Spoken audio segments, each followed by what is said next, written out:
So does it?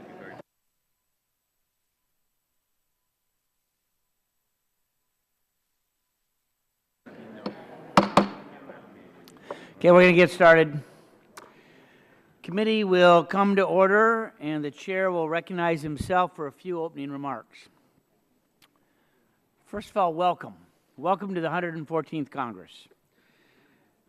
To serve as chairman of this committee for another Congress is certainly a unique privilege and a great responsibility for me. We have a rich and storied tradition of excellence. Members have come and gone through the years, and their legacies certainly endure on both sides of the aisle. I want to especially congratulate Mr. Pallone on his new role as ranking member. In spite of the perceived gridlock and amid genuine differences in spirited debate between the parties, there are corners of Congress in which meaningful work continues to get done on behalf of the American people. We are proud of our record of bipartisan success in the last Congress. Over 90 bills passed in the House, passed out of this committee, of which 50 are now law, promoting jobs, modernizing the government, protecting families and communities in a host of areas. There's never a shortage of thoughtful solutions within this committee on both sides of the aisle. You know, I view the Energy and Commerce Committee as a dynamic ideas factory. And we have established a solid foundation of success to build upon in this new Congress as we pursue 21st century cures, construct the architecture of abundance, and embark on a COMACT update. Our priorities include, but are not limited to, jobs and innovation, affordable energy, and hope for better treatments and cures. Yes, we do have big expectations. The American public demands that we deliver, and we will get the job done. To borrow a slogan from my old boss, President Ronald Reagan, you ain't seen nothing yet. This is our time, and the opportunity is great. I now recognize my friend, Mr. Pallone, for 5 minutes for an opening statement. I wanted to thank you, Mr. Chairman. I want to say I'm excited to be working alongside you this Congress. We both have great respect for this committee, and I want it to succeed, and I hope that we can mostly agree on issues before us. But even where we don't, I'll do everything to ensure that our disagreements are based on substance and handled with respect. And I also look forward to working with all the members of this great committee. The committee's jurisdiction is vast, giving us great opportunity and great responsibility. But of course, the strength of the committee is its members. I was going to start now by introducing some of the new members, if I could do that. We have an all-star lineup, in my opinion. We have 5 new members, and I think they're all here. If not, let me go through and I'll see if anyone's missing. But first is Yvette Clarke, who represents New York's 9th Congressional District. Her district has become a center of innovation for health care and includes some of the best hospitals, trade associations, and businesses in the industry. And I look forward to her bringing her enthusiasm and deep knowledge to this committee. Second is Dave Loebsack. Dave is representing Iowa's 2nd Congressional District. He's been an advocate of making sound investments in renewable energy, such as wind, solar, and biofuels. And I know that Dave will be able to bring practical experience to the committee as we work to improve opportunities for all Americans. And third next to Dave is Kurt Schrader, who represents Oregon's 5th Congressional District. He's worked to blend his background in agriculture with his passion for technology research and a 21st century economy, and he's the co-chair of our Blue Dog Coalition. So obviously he represents and strengthens the diversity of the Democratic caucus, and will be a tremendous asset to the Energy and Commerce Committee. And fourth is Joe Kennedy, who's to Kurt's left. Joe serves the people of Massachusetts' 4th District. He's firmly committed to social justice and economic opportunity. Joe served in the Peace Corps and worked both as an international development analyst and an anti-poverty consultant, and I know that he'll bring his passion for public service to everything he does on this committee. And then last but not least is Tony Cardenas. Where is Tony situated? He's down there, okay. Tony represents California's 29th Congressional District, always advocates strongly on behalf of his constituents on issues like juvenile justice, immigration, higher education, and economic improvement, and I'm sure he's going to be able to lend his expertise to our committee's progress. All of our members are experienced, talented, and motivated, and together I hope we can work to improve the lives of everyday Americans. Here's Tony now. Now, Mr. Chairman, I understood you wanted to talk about the rules a little later. I want to introduce our members, and then I'll Absolutely. introduce the resolution. Sure. So let me introduce our members. Thank you, Mr. Pallone. Introduce our 7 new members on our side. Dr. Larry Bouchon from Indiana. He's a cardiothoracic surgeon by training. His membership on this committee continues a long committee tradition of not only having the hardest working and most qualified members in Congress, but also the best medical team. Dr. Bouchon was elected to Congress in 2010, and since being elected, he has served on the Education and Workforce, Science, Space, and Technology Committee, and I know that his knowledge of medicine and healthcare industry will be invaluable to our efforts in the 21st century cures and other health policy matters. Should also note that he is an avid hockey player with injuries to prove it, a die-hard fan of the Chicago Blackhawks, and like me, a member of the Congressional Hockey Caucus. Bill Flores from Texas is beginning his 3rd term in Congress, previously served on the Budget, Veterans Affairs Committees, began his life in the Texas Panhandle herding cattle, and then made his way to Texas A&M. Bill's background before Congress is in accounting, and he worked for companies in financial management. He has deep experience in the oil and gas industry, but you may not know that his household is also the largest residential producer of solar energy in Brazos County, Texas. His knowledge of fiscal and energy matters will come to good use as we move forward to develop solutions on energy architecture. Also expect his sharp eye for financial matters will be a welcome addition to the Oversight Subcommittee as it continues to work to address government waste. Susan Brooks from Indiana. Susan is now beginning her 2nd term. She was U.S. Attorney for the Southern District of Indiana from 2001 through 2007. Previously served on Homeland Security Committee as the chair of the Subcommittee on Emergency Preparedness, Response, and Communications. We expect to rely on her expertise as we continue our work relating to critical infrastructure and emergency preparedness, including communications networks and pandemics. She also does serve on the Benghazi Select Committee this Congress and also Ethics, so she may be busy. In what free time she has, I understand that she and her family engage in trail riding, and Susan has been known to say those riding horses build character, patience, and guts. They're good for this committee as well. Mark Wayne Mullen. Mark Wayne is beginning his 2nd term. Grew up working in his father's plumbing business, expanded that business from 6 employees to over 100.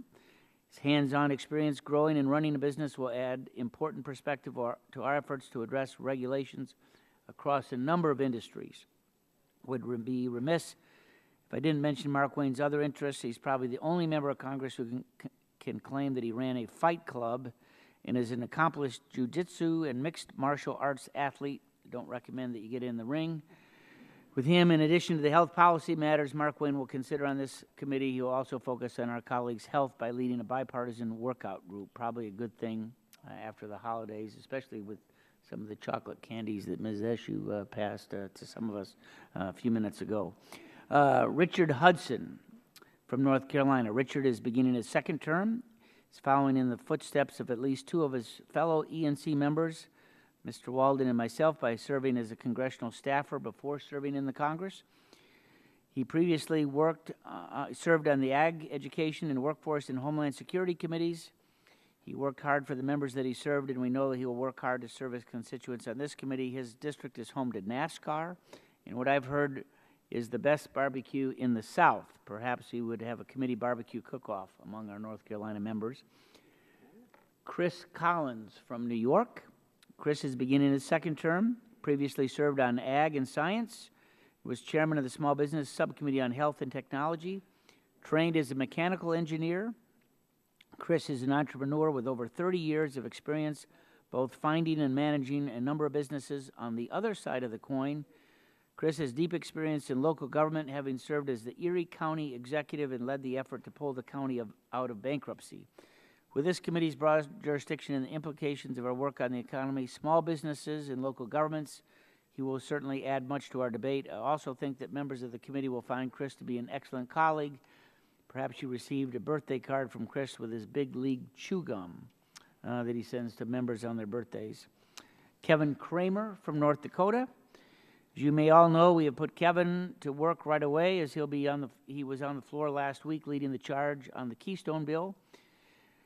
Before joining the committee, Kevin served on the Science and Natural Resources Committees. This experience, as well as Kevin's long experience in North Dakota's government, including on the Public Service Commission, have given him and this committee important insight on regulatory and energy issues.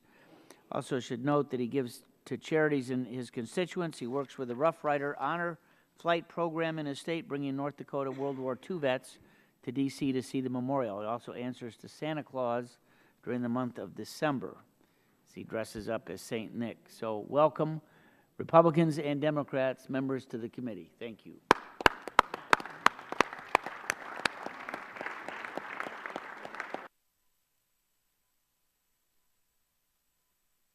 It's my understanding we're going to have votes in about a half an hour, so I don't know that we'll finish the next phase of this, but right now we're going to move to the adoption of the committee rules for this Congress, and the chair has a resolution at the desk and asks the clerk to report.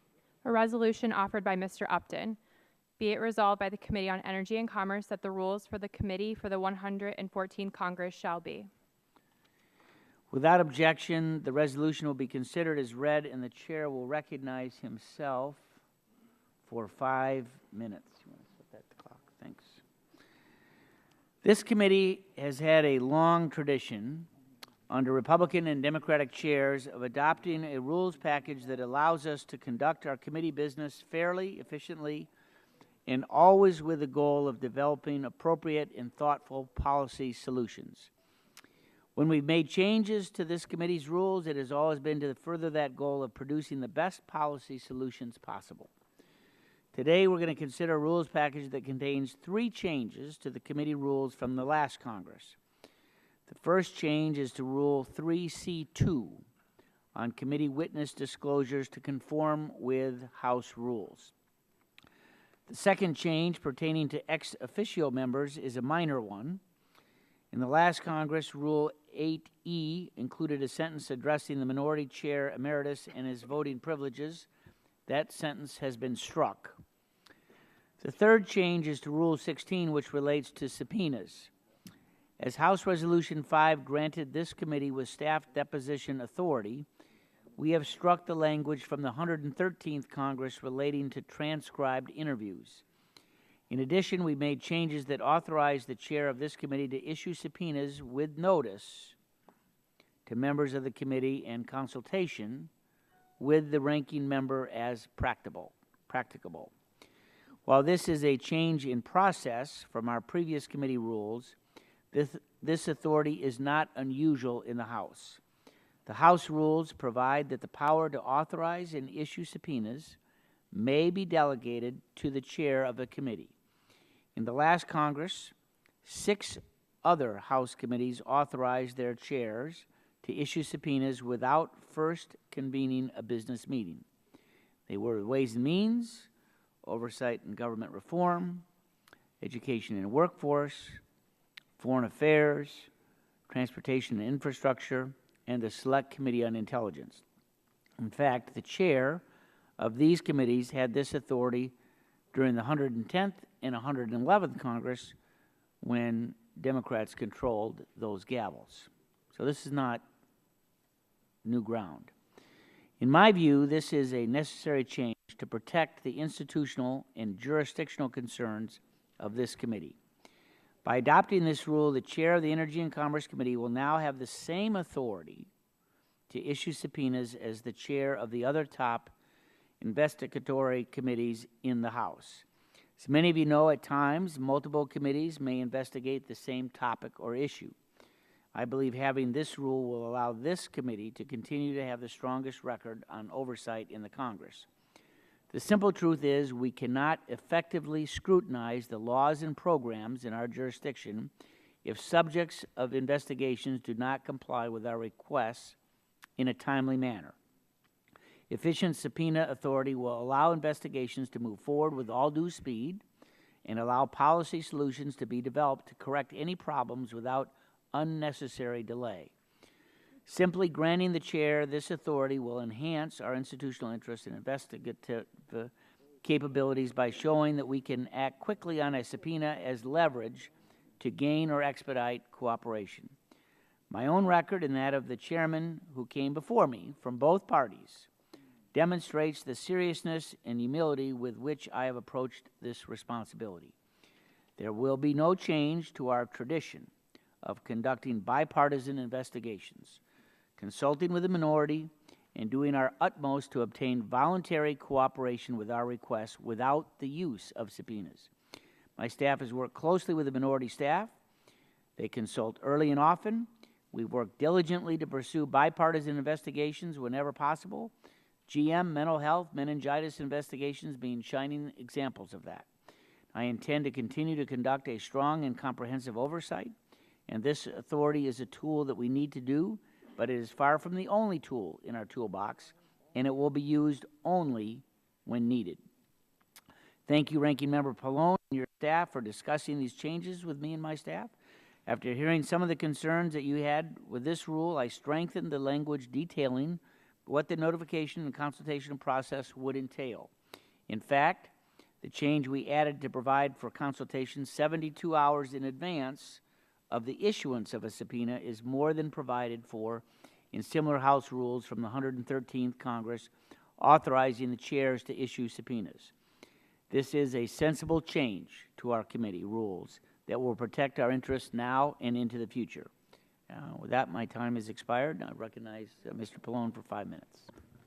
Thank you, Mr. Chairman. And I'm strictly referencing now Rule 16 related to subpoenas and the changes that you discussed in that regard. And, you know, I do want to say, I do appreciate the discussions we had to date on this and the fact that you have put in the 72-hour notice and even changed the language with regard to consultation. But I can't support the change in the rule involving the procedures for subpoenas the way it stands now.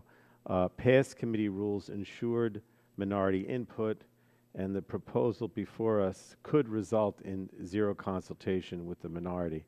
I know that, you know, just like me, Chairman Upton considers the power to issue subpoenas to be a very serious matter, and that's why I would commit to working together to get a subpoena out the door very quickly when necessary. But I do believe there are times when the involvement of all members is extremely valuable and that we would move towards what you call the business meeting. I know you talked about timeliness and unnecessary delay, but I think there are going to be occasions when moving to a business meeting and having a full discussion before we proceed would be necessary. Without minority checks and protections, there's a huge potential for abuse of power here on the part of whatever party's in the majority. And while your track record doesn't suggest that you would abuse this power, Chairman Upton, I think it sets a terrible precedent and would likely become a permanent fixture for the committee. I think that subpoena authority is a powerful authority and should be used only as a last resort.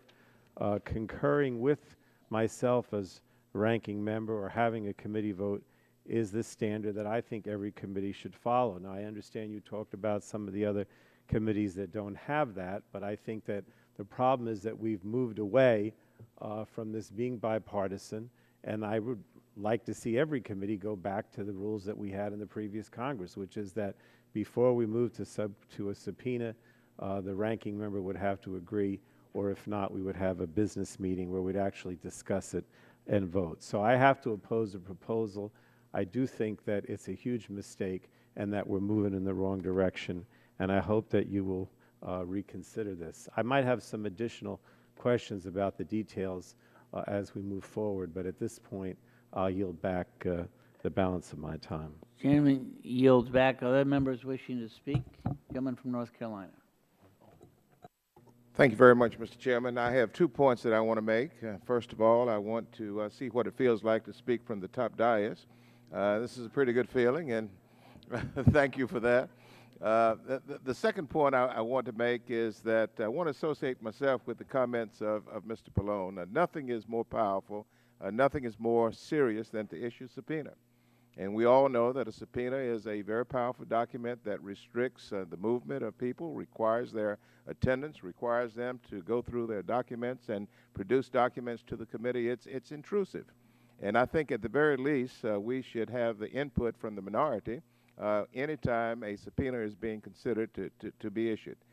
Democrats feel very strongly about this, Mr. Chairman, and I would really ask that you would reconsider your position. One person who is the chairman of the committee should not have the authority to just issue a subpoena on behalf of the full committee. The chair and the ranking member should be required to consent to a subpoena. If that's not possible, then the full committee's concurrence should be required. But to give the power of subpoena to one man, or in future years to one woman, I think would be inappropriate for this committee.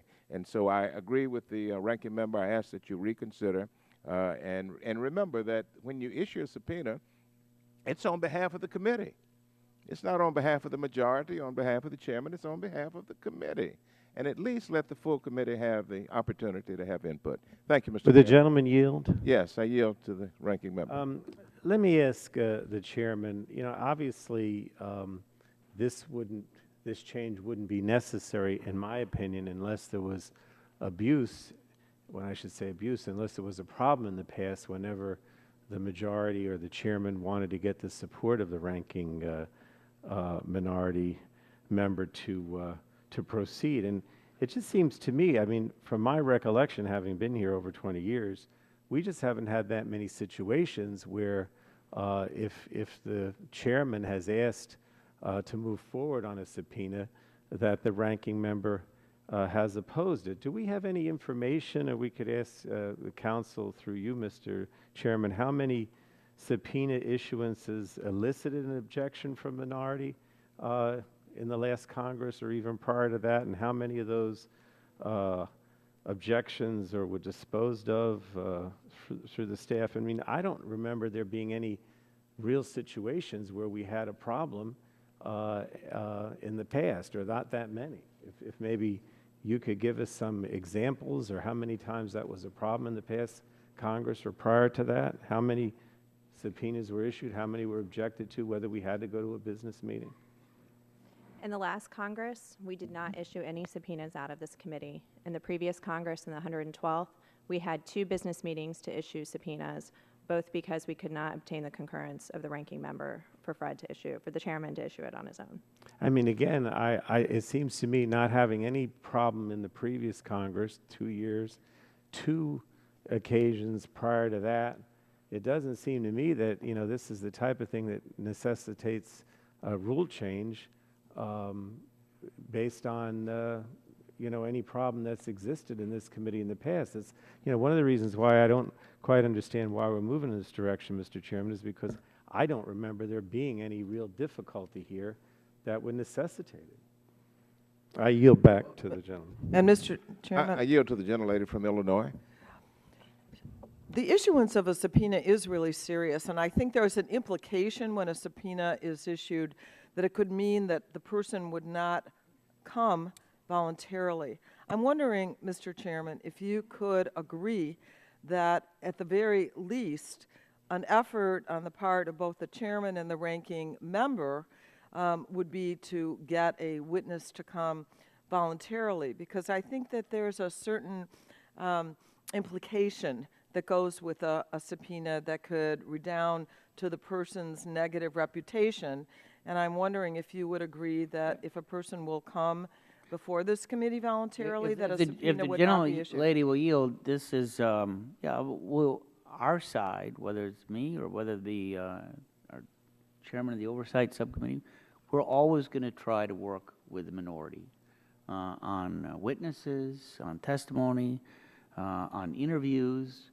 We get the same documents on our side as you all get. But would you commit to saying that, reclaiming that There'll time? not be a time that we will not be sitting down with staff No, and that, with but members. reclaiming saying that you would not, in fact, issue a subpoena to somebody that would come voluntarily. Well, there would be no need for a subpoena if they would come voluntarily, Is that a right? yes? Correct. Yeah. I mean, our practice has been Chairman. when someone appears voluntarily before the committee, there is no need for a subpoena. A subpoena is the last resort. It's when we really are compelled to try and get information, testimony on an issue that's important before the committee.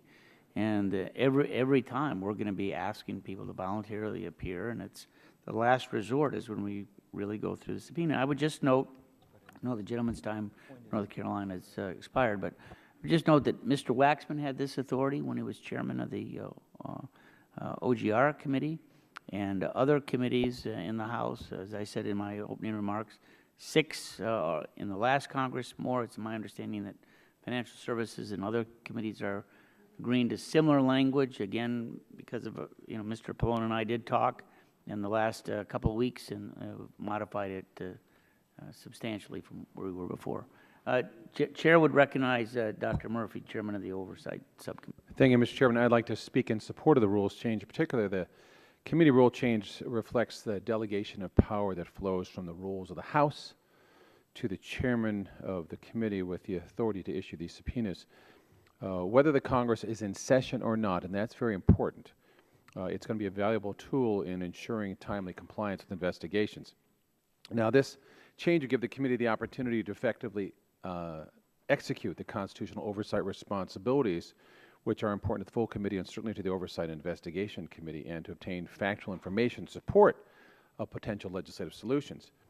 The rule change supports congressional oversight, which is at the very core of our good government. As former Congressman Lee Hamilton once said, oversight of how effectively the executive branch is carrying out congressional mandates is an enormously important function of government, unquote. And enhancing this committee's oversight powers really better enable us to conduct programmatic review, comprehensive assessment of what federal programs work, what programs don't work, ferret out waste, fraud, and abuse, and compel explanations and justification of policies. Now, to that last point, I might say that we have not had to use a subpoena in the Oversight and Investigation Subcommittee in the last Congress.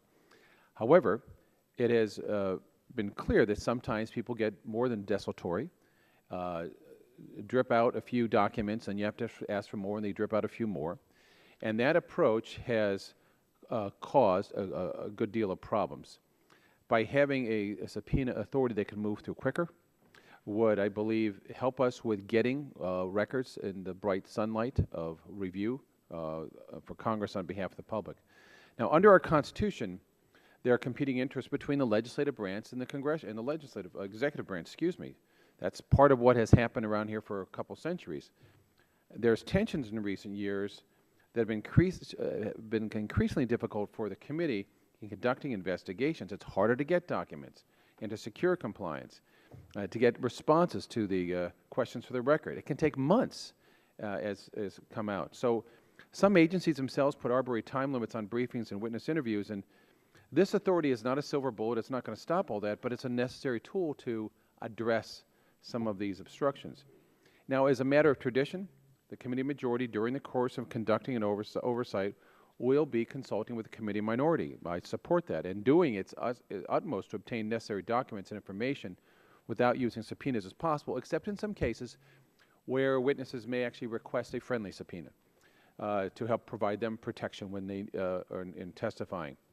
But this strong history of bipartisan cooperation in this committee, especially with regards to conducting oversight and this practice of cooperation and consultation, it will continue. I know I'm committed to that as Chairman of Oversight and Investigation. But this rule change could help enhance the institutional interests and capabilities of the committee by showing the committee could, if needed, act quickly on a subpoena as leverage to expedite cooperation. That is important.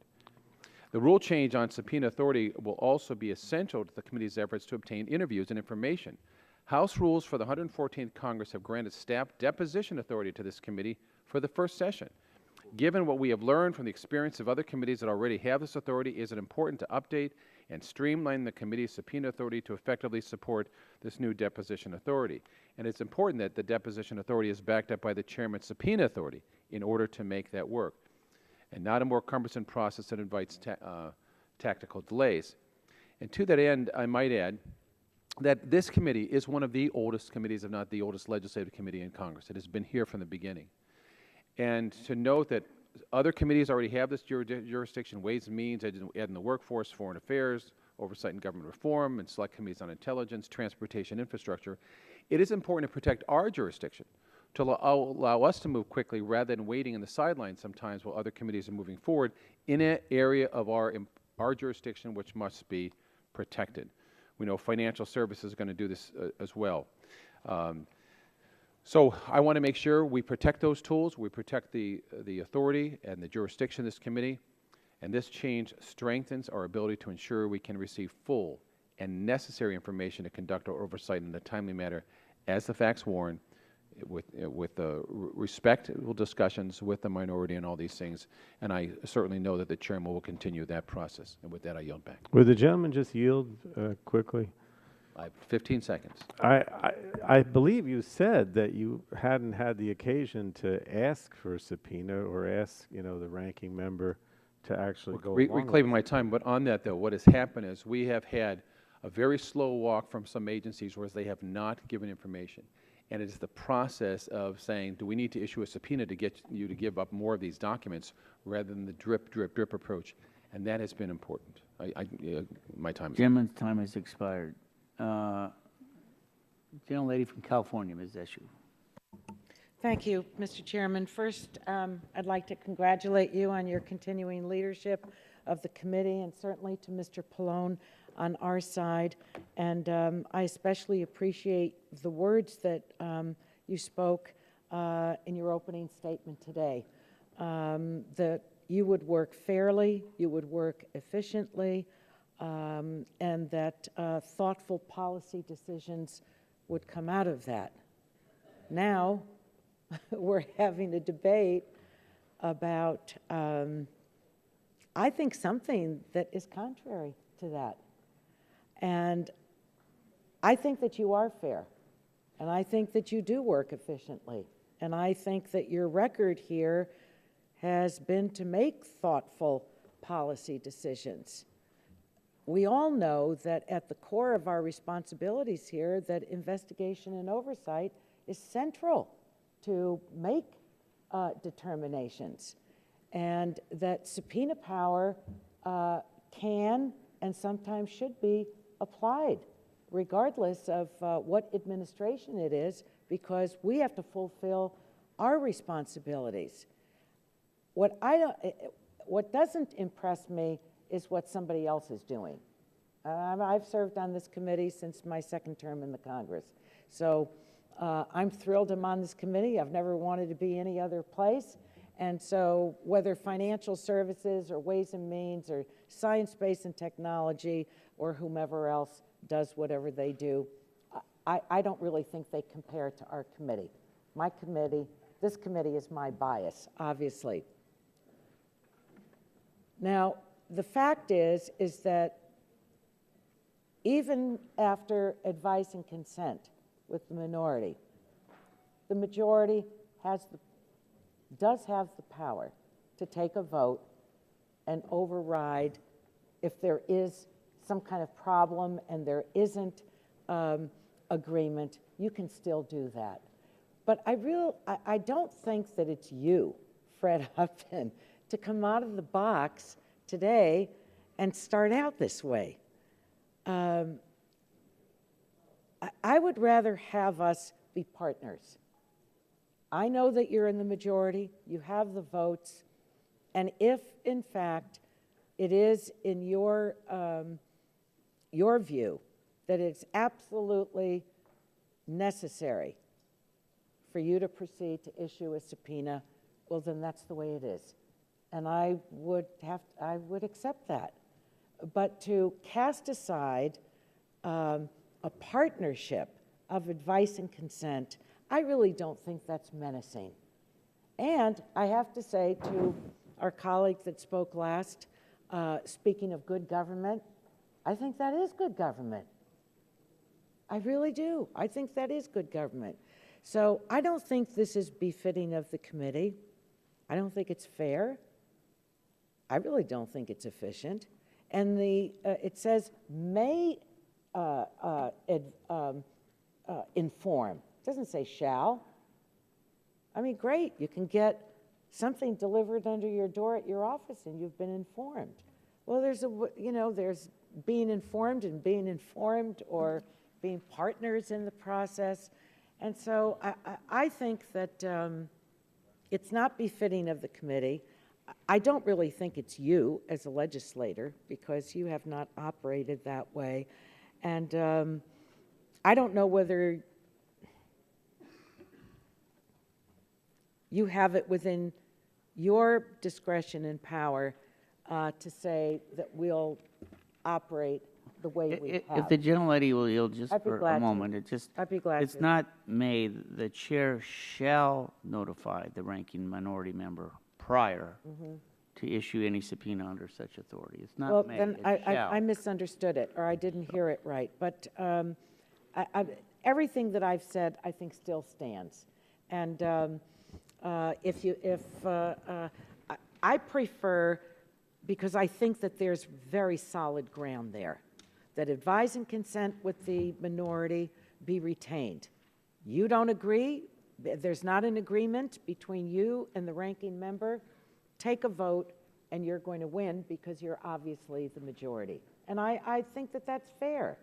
But to throw it out and to start this way, there really hasn't been anything established that's gone wrong that we can't retain one of the better parts of our rules, most frankly. So I just wanted to get that out on the record. But if we were sitting and having a conversation and it were just the two of us, I'd say the same thing to you. So I'll yield back. Thank you. Appreciate the gentlelady's candor. Other members on this side? Thank you Mis- for the Mr. young lady, anyway. Gentleman from Illinois, Mr. Rush. I want to thank you, Mr. Chairman.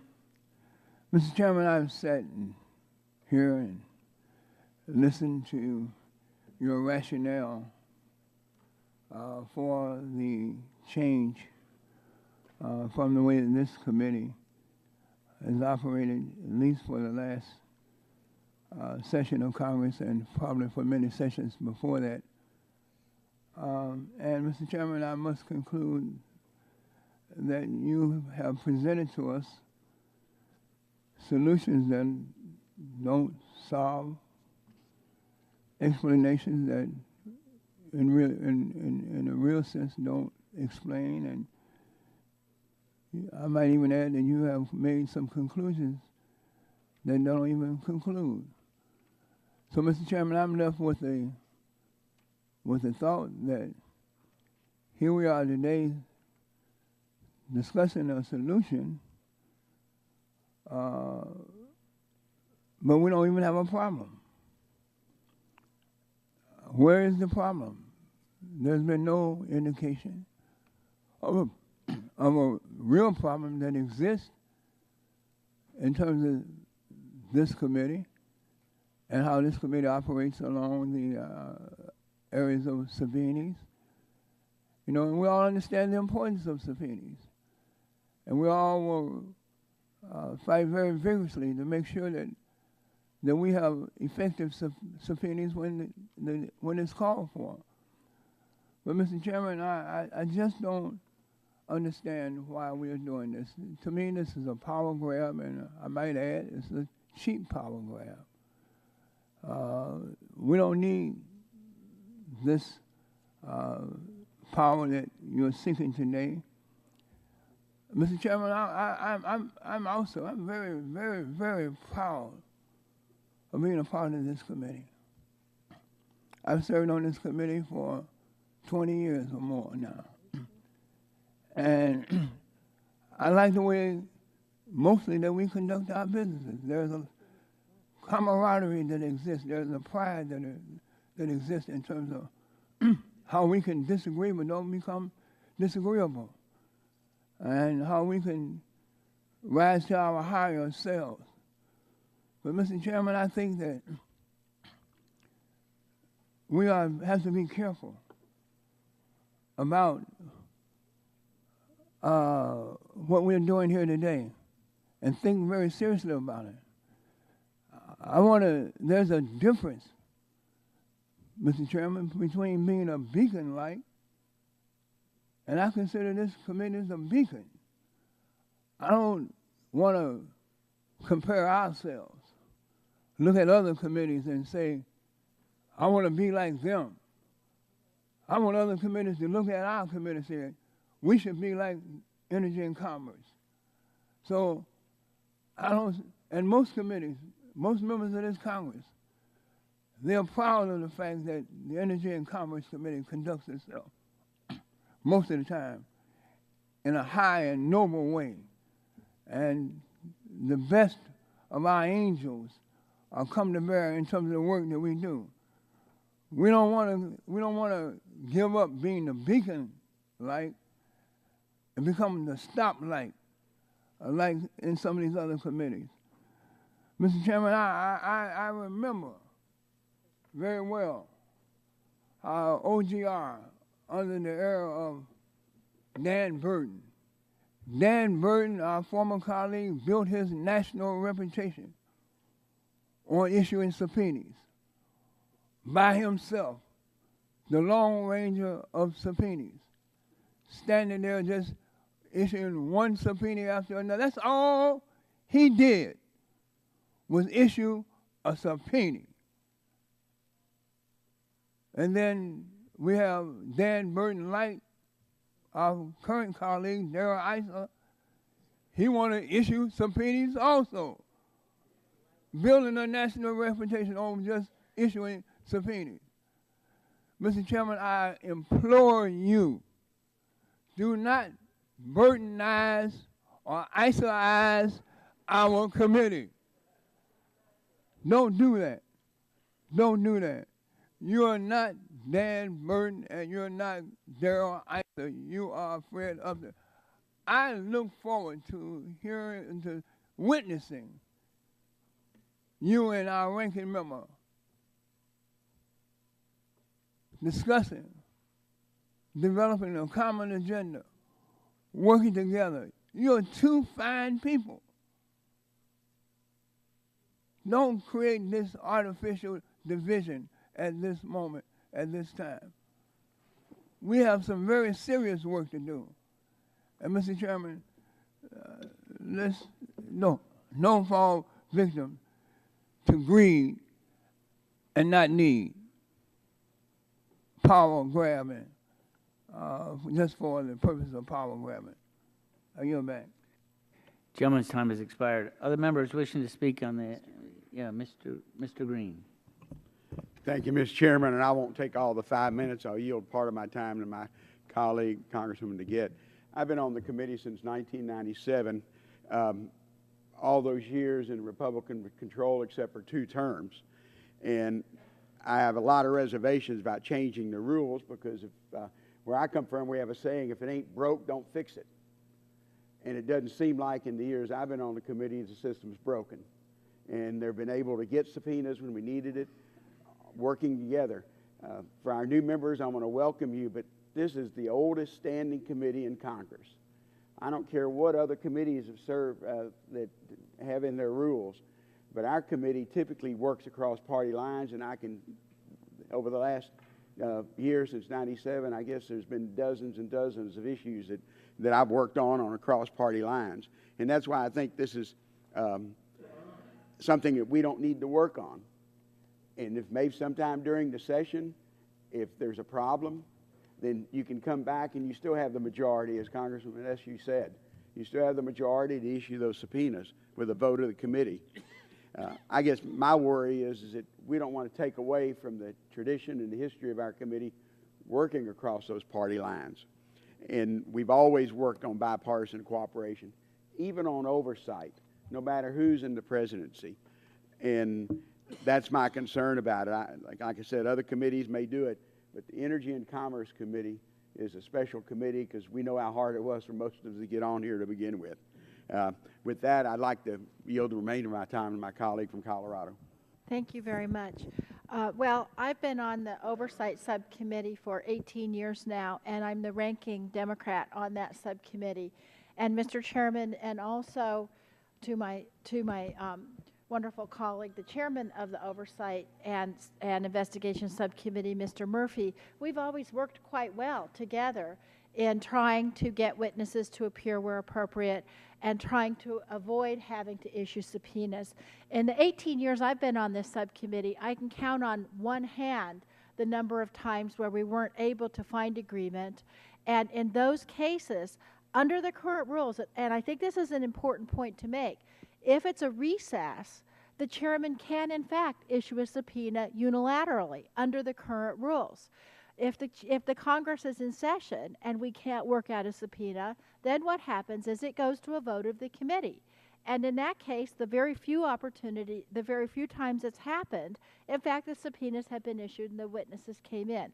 What I'm worried about is the same thing many of my colleagues are worried about, which is if you change the rules that the chairman can just unilaterally issue a subpoena for any reason, then that can change the very tenor of the discussion. And Mr. Chairman, that's what the people on this side of the aisle are talking about, is it can really change the tenor of this discussion, and it can politicize investigations that really should be bipartisan and should not be politicized. And I will tell you, if our beloved friend Mr. Dingell were here, he would take great umbrage at a statement that we should make our rules more like the rules of OGR. I don't think anybody wants to see that level of politicization.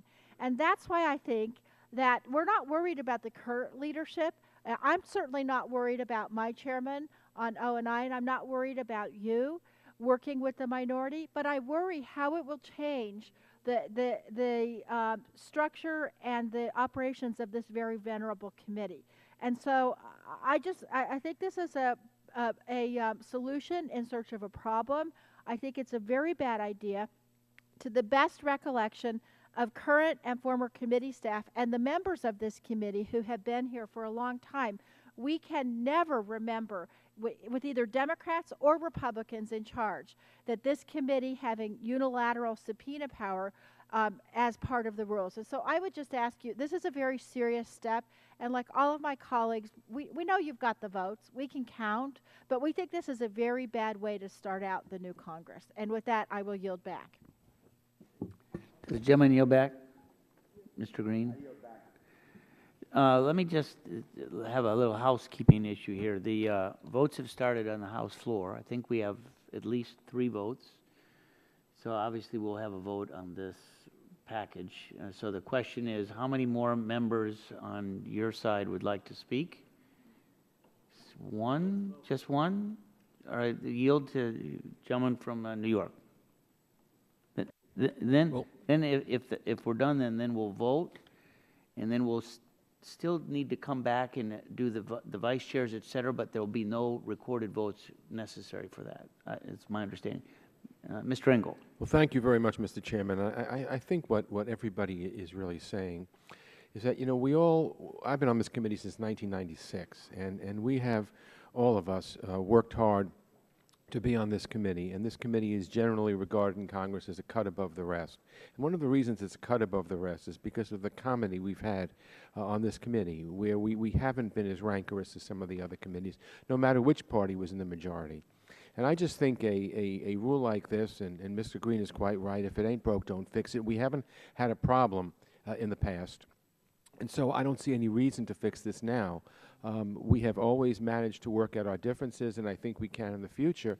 And I think a rule like this, which makes the minority really feel disenfranchised, is really the wrong way to go for a committee of this stature. And I yield the balance of my time to Mr. Pallone.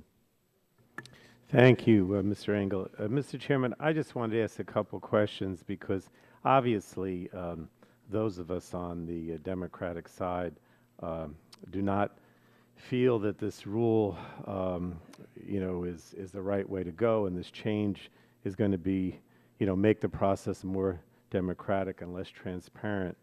So I just wanted to talk about some alternatives. I noticed that when you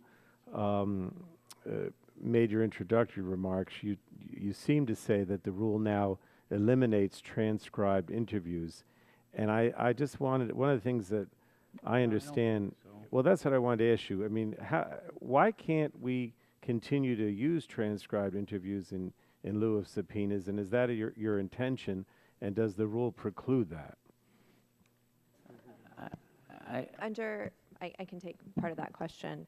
In the previous Congress, the House rules did not provide this committee with authority to conduct depositions, which is similar to a transcribed interview, nor could we compel a person to attend a deposition. Under House Res 5 that was passed last week, this committee, along with 3 other committees, is authorized to conduct staff depositions with member attendance. So the only and reason we- why that's been omitted from the rule is because it's allowed by the House rule. I think it's duplicative, yes. Okay. Now, what about, you know, obviously, I would still like the chairman, even under this proposed rule, to move to have a business meeting, if you will, and have a discussion, you know, instead of just issuing the subpoena with the notice, you know, without the minority's input. So is it still possible, let me ask the council, that the chairman can waive his or her right to authorize the subpoena and put the matter to the committee for resolution? And how and under what circumstances would that occur with I this could- new rule? Sure. I can point you to the specific House rule and I think the committee rule that allows this.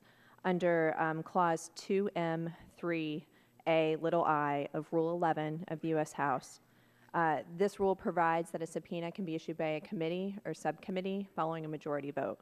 It also provides that the chairman of the committee may authorize, he may delegate that power to himself to issue the subpoena. And our committee rules, if you look at Rule 1, state that the rules of the House are the rules of this committee to the extent applicable.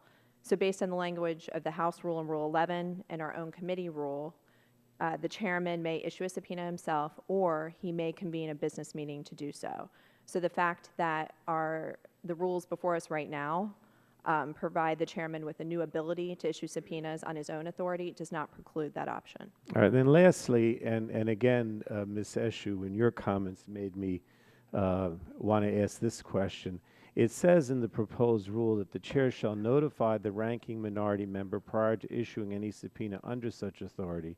To the extent practicable, the chair shall consult with the ranking minority member at least 72 hours in advance of a subpoena being issued under such authority. So it seems to me that there are going to be, that this allows situations where the 72 hours advance notice is not necessarily in effect. What is the meaning of this to the extent practicable? I mean, and again, maybe I'll ask counsel and ask Fred to comment, the chairman to comment on it as well, because I don't want a situation, you know, obviously I don't like this at all, but I don't want a situation where we don't get the 72-hour notice. How do you interpret this language?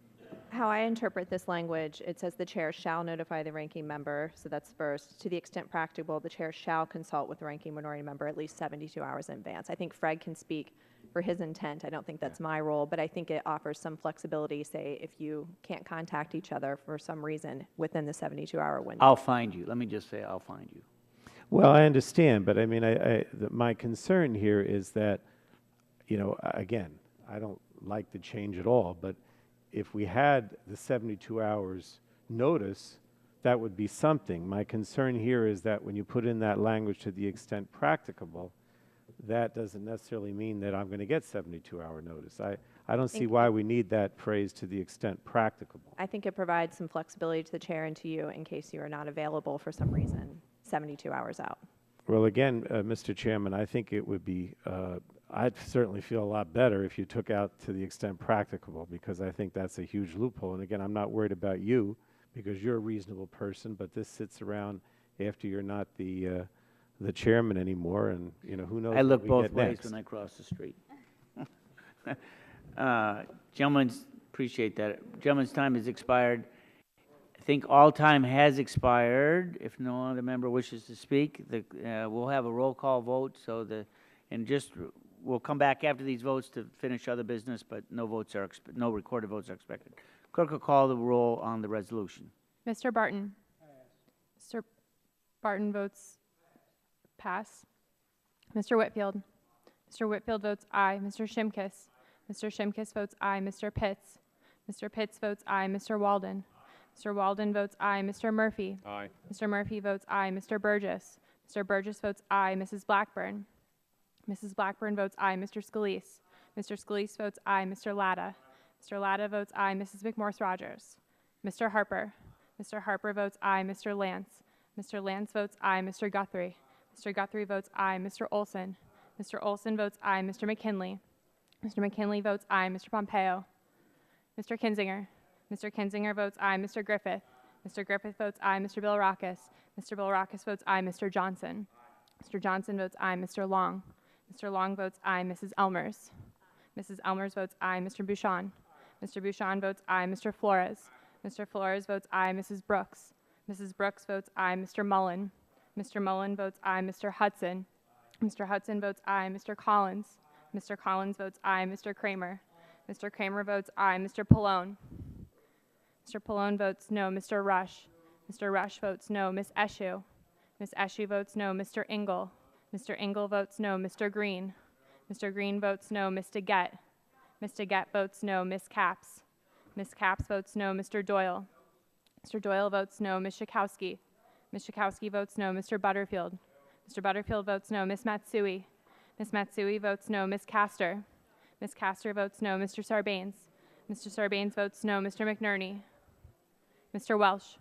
Mr. Welsh votes no. Mr. Lujan. Mr. Lujan votes no. Mr. Tonko. Mr. Tonko votes no. Mr. Yarmouth. Mr. Yarmouth votes no. Ms. Clark. Ms. Clark votes no. Mr. Loebsack. Mr. Loebsack votes no. Mr. Schrader. Mr. Schrader votes no. Mr. Kennedy. Mr. Kennedy votes no. Mr. Cardenas. Mr. Cardenas votes no. Chairman Upton. Votes aye. Chairman Upton votes Other aye. members wishing to cast a vote? Mr. Barton. Sir Barton votes no. Other members wishing to cast a vote? If not, the clerk will report the tally. Thanks, Joe.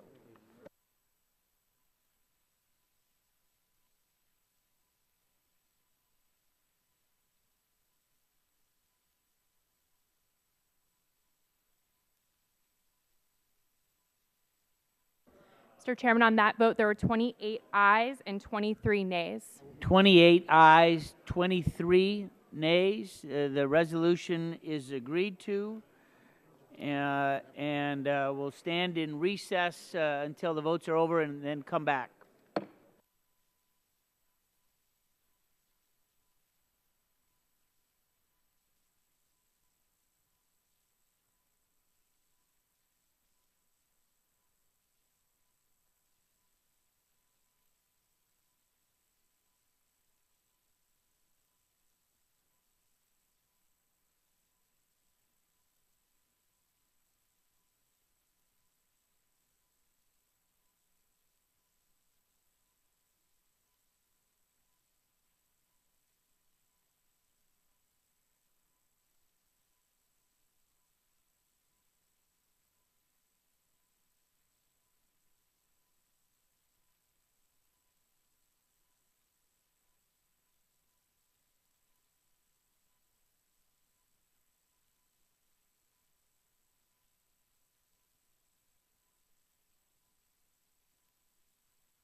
We're going to resume the committee business, and again, we're not anticipating any recorded votes, but we've got some business to conclude. And I just want to say on the last debate and vote, I know Mr. Kennedy's not here at the moment, but it reminded me of an old statement that I believe Senator Benson said in a debate a number of years ago about Jack Kennedy. He knew Jack Kennedy, and Dan Quayle was not Jack Kennedy. I appreciate the nice comments. I did know Dan Burton, and I'm no Dan Burton either. And I know, too, that one item of business to continue, Mr. McNerney was not here for the roll call, for the conclusion of the roll call vote on the committee rules resolution, and he'd like the record to reflect that he would have voted no. I tried to suggest that maybe we could do that by unanimous consent, but I'm told the parliamentarians have said, no, we can't reopen the vote without having a whole new roll call, vacate the vote and start over. So I'd like the record to reflect that you would have voted no. Appreciate. Sorry that the votes were in progress, and so it was a little bit of a quick gavel at the end. Yep. I'd now like to announce the selection of the vice chair of the committee. I'm pleased that Marcia Blackburn of Tennessee will again serve as vice chair of the Committee on Energy and Commerce. In this role, she provides leadership across the committee, from helping to chair full committee hearings to be an active participant in her subcommittee assignments. She also continues her service on the Budget Committee, ensuring that the Energy and Commerce Committee's perspective is represented as the annual fiscal blueprint is developed. Thank you, Vice Chair Blackburn, for stepping up again.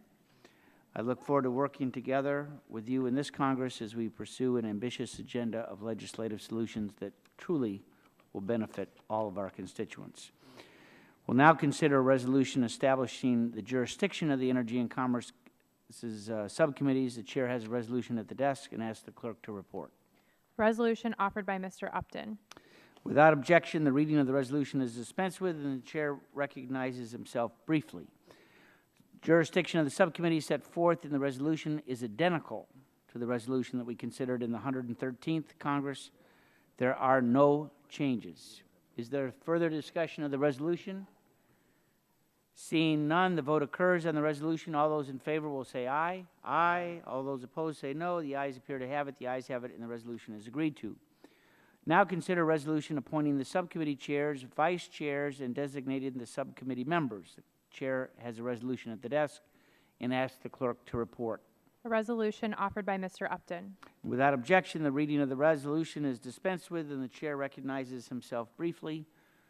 Pursuant to Committee Rule 4 adopted earlier this afternoon, this resolution simply designates the chair and the vice chair of each subcommittee, and the resolution also designates the Republican members of each subcommittee. I'm very excited, as I said earlier, to have 7 new Republican members joining our subcommittees, and thank my Republican colleagues for agreeing to serve in those positions. We do have an ambitious schedule ahead of us in this Congress, and I look forward to working side by side with you. Is there further discussion of the resolution? Seeing none, vote occurs on the resolution. All those in favor will say aye. Aye. All those opposed say no. The opinion of the chair, the ayes have it, and the resolution is agreed to. The chair now yields to Mr. Pallone to offer a resolution appointing ranking members and Democratic members of the subcommittees. Thank you, Mr. Chairman. I offer a resolution designating the subcommittee ranking members and the Democratic subcommittee membership for the 113th Congress. It's the 113th, but it should be 114th Congress, right? I am very pleased that our Democratic caucus has selected the following ranking members of the subcommittees. Wait, let me just say, the Yes. clerk will report the resolution. A resolution offered by Mr. Pallone. Without objection, the reading of the resolution is dispensed with, and the gentleman is recognized for 5 minutes. And I'm pleased that our Democratic caucus has selected the following ranking members of the subcommittees. Ms. Eshoo will serve as ranking member of the Subcommittee on Communications and Technology.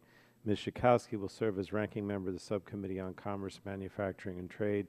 Ms. DeGette will serve as ranking member of the Subcommittee on Oversight and Investigations. And Mr. Rush will serve as ranking member of the Subcommittee on Energy and Power. The only change really is Mr. Green, who will serve as ranking member of the Subcommittee on Health. And Mr. Tonko will continue to serve as ranking member of the Subcommittee on Environment and the economy. Obviously, all these people have a lot of expertise. With the exception of Mr. Green, they've all served before, and so I'm very pleased to see that these are the choices of the caucus. They were ratified by the Democratic caucus this morning, Mr. Chairman. Is there further discussion on the resolution? If there's no further discussion, the vote occurs on the resolution. All those in favor will say aye. Aye. All those opposed say no. Opinion of the chair, the ayes have it, and the resolution is agreed to. Chair now recognizes himself to announce a number of policies that we will observe again in this Congress. During the last Congress, and recognize myself for 5 minutes. During the last Congress, we continued our transition to paperless hearings by electronically distributing testimony at all of the committee's hearings. We're going to continue that. For members that are more comfortable with paper copies of testimony, we'll continue to work with you to accommodate your needs. I believe that this change has helped our committee budget and improved our efficiency. I thank the members for their patience as we adjusted to paperless hearings. The policy has been also participation at hearings if you're not on the subcommittee. This policy has been commonly referred to as the SU protocol. Ever since my friend from California discussed the issue with me during our 2011 organizational meeting. By right, all members of the House are entitled to non-participatory attendance at hearings if they are not on the committee. For members of the Energy and Commerce Committee, however, you may question witnesses at a hearing even if you are not on the subcommittee, but you'll be recognized only after all of the members of the subcommittee have been recognized, Democrat and Republican, regardless of when they arrive at the hearing. I would ask that members not abuse that privilege. We all have busy schedules. It can be frustrating when a member that is not on the subcommittee has not been present for the majority of the hearings, shows up at the last second to ask questions. If you want to participate and ask questions, I think you should attend the majority of the hearing if you can. It's not a requirement, just a request. Also, one of the rules changes that we did before and will continue, bipartisan amendments. During markups in the last 2 Congresses, bipartisan amendments were given priority recognition. I intend to continue that tradition in this Congress and encourage members to work on both sides of the aisle together. However, a word of caution for anyone drafting bills or amendments: the majority leader follows several protocols in scheduling legislation for the floor, and while these protocols are not binding in committee, I encourage you to observe the protocols in drafting the legislation. We'll now consider a resolution adopting the committee oversight plan. The chair has a resolution at the desk and asks the clerk to report. Oversight Plan for the Committee on Energy and Commerce, U.S. House of Representatives, 114th Congress. Without objection, the reading of the resolution is dispensed with, and the chair recognizes himself for 5 minutes. The rules of the U.S. House require each committee to adopt an oversight plan and submit it to the Committee on Oversight and Government Reform and the Committee on House Administration by February 15th. At this meeting this morning, we have already discussed the committee's long tradition under both Republican and Democratic chairs of conducting strong oversight of the agencies and the programs in our jurisdiction. As chairman of this committee and as former chairman of the Subcommittee on Oversight Investigations, I know firsthand the importance of strong oversight. When oversight is done right, it creates the factual record that informs our committee's legislative solutions and allows us to develop the right fixes for the problems that we find. We saw that example in the last Congress with the investigation of the deadly fungal meningitis outbreak. The investigation was certainly bipartisan, as it should be, and the committee worked hard to gather the facts and documents about how the outbreak occurred. At the end of the day, the problems we identified in that investigation led to reforms of the drug compounding regulatory framework. The oversight plan for the 114th Congress proposed today outlines some of the topics and matters of which this committee intends to conduct oversight during the 114th. By no means does this plan limit in any way the matters that we may decide to look into. The committee enjoys broad jurisdiction, which includes the most important policy issues and debates facing our country today. As in the last 2 Congresses, we'll continue to examine matters relating to health care, environmental, communications, and energy programs. We examine these programs to be sure that they're managed efficiently and responsibly and consistent with congressional intent. My staff has had a number of discussions this week with Ranking Member Pallone's staff about the plan that we're going to consider today. Ranking Member Pallone will offer some remarks shortly, I expect. It's my understanding that the minority intends to support the adoption of the plan before the committee. I believe the oversight plan for the 114th is comprehensive, well-balanced, and represents well our strong work on oversight. I would urge a yes vote on the oversight plan, look forward to its adoption, and recognize my friend from New Jersey for 5 minutes. Thank you, Mr. Chairman. This committee, as you know, is at the forefront of many policy decisions this Congress will consider. The committee's jurisdiction affects the lives of all Americans as well as the strength of the U.S. economy. The oversight plan before us is not bad. Many important topics are discussed, including cybersecurity and pandemic preparedness.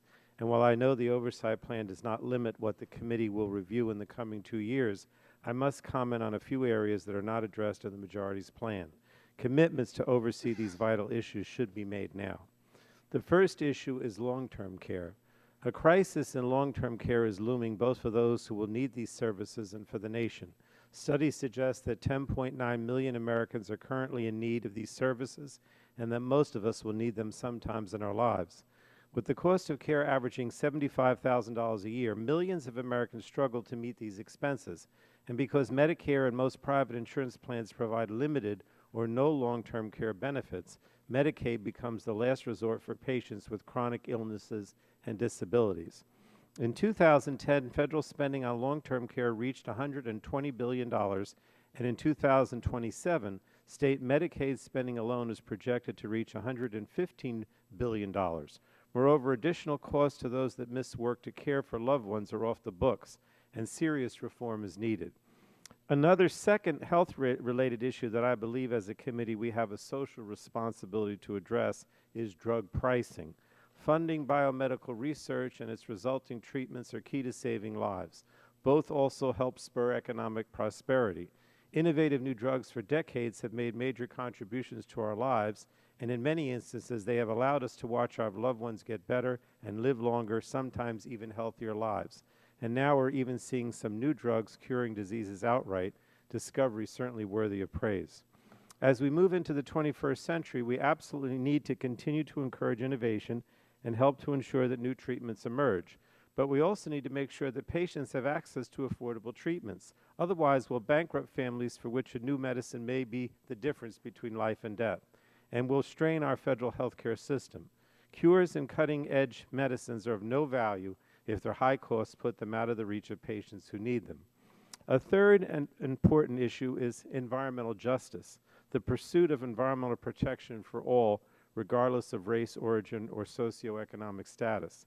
This committee has a responsibility to promote environmental justice by investigating threats that disproportionately affect low-income communities and communities of color. Those vulnerable communities breathe dirtier air, drink dirtier water, and live closer to waste dumps and Superfund sites. We must consider these communities in all of our oversight work. Yet the oversight plan makes no mention of Superfund, RCRA, or EPRA, which are designed to protect these communities. And finally, a fourth issue, climate change. Like last Congress, the oversight plan fails to acknowledge the reality of man-made climate change. In fact, it even suggests that the committee should examine the science underlying international agreements and regulations aimed at combating climate change. These elements are fundamentally misguided and inconsistent with both the overwhelming scientific evidence and the urgent need for strong action. We should be looking at how to improve and enhance the administration's efforts to combat climate change, not questioning well-established science and suggesting that ongoing EPA clean air and climate change regulations need to be pulled back or eliminated. Just over 2 years ago, Superstorm Sandy slammed into New Jersey, causing unprecedented devastation in my district. Climate change affects sea levels, causing beach erosion, storm surge damage, and flooding. I cannot imagine my state being hit with another major storm, but this committee has a duty to understand why it's happening and make efforts so it will not happen again. While I don't intend to take the unusual step of offering a series of amendments to the oversight plan today, I do hope the chairman will work with me to find ways to incorporate these issues into our agenda, and I would also note that these are by no means an exhaustive list of my priorities. Instead, they're just a snapshot of pressing issues that this committee should address. Thank you, Mr. Chairman. Appreciate the gentleman's concerns. If there's no further discussion, the vote occurs on the resolution. All those in favor will say aye. Aye. Those opposed say nay. Ayes appear to have it. The ayes have it. The resolution is agreed to. Without objection, staff is authorized to make technical and conforming changes to the resolutions adopted today, including the organizational meeting portion and the oversight plan. So ordered. Without objection, the committee stands adjourned.